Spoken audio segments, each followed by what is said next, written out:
Well, hello out there, it's Fortune Cookie. And I don't normally do workshop videos, but sometimes reloading and workshop kind of merge together.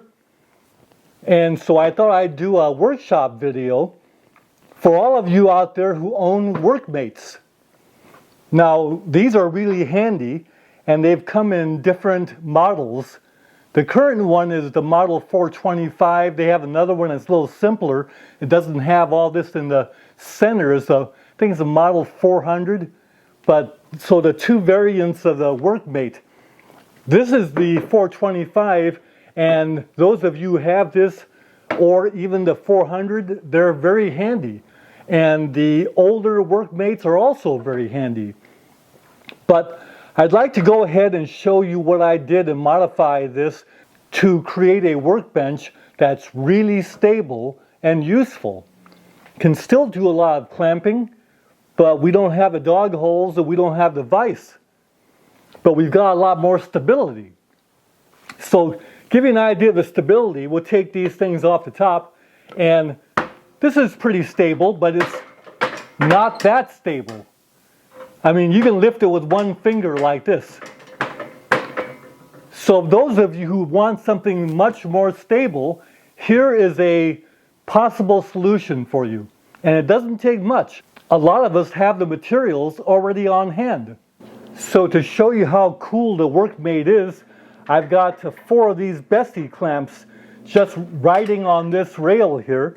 And I've also got one of these Bessie hand clamps that work out real well there. So these come in handy doing this project. What you see here is finished surface 3/4 ply material, and I backed it up with another 3/4 ply material. So let me show you the bottom of that. Now, you've seen some similar type projects done in a couple other videos on YouTube.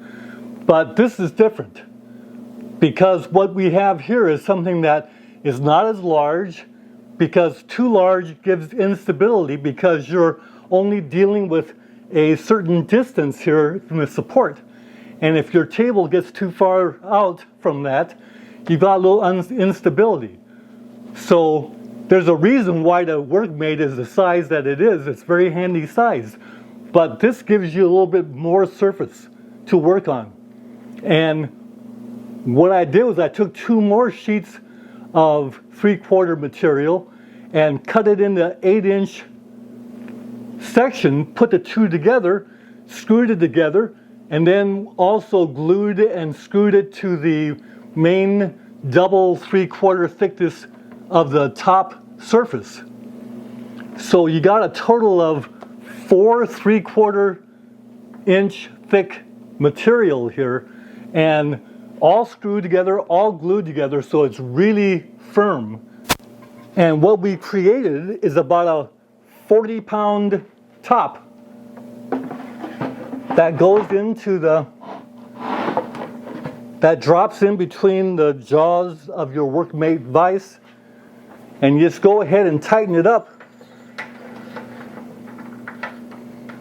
like so, and you've got a nice flush finished, well sanded surface here in the front, and a nice smooth top that also is finished, and you're proud enough to let anybody look at this. Plus, the thing is really heavy. This thing is not going to budge. And that goes for all the corners in a downward direction and a lifting direction. So if you want solid, there you go. Well, you can even jump on it, as you see, and it's not hard to do. So this is Fortune Cookie, and wishing you some nice projects. Do it yourself and get some nice stuff done on your workbench.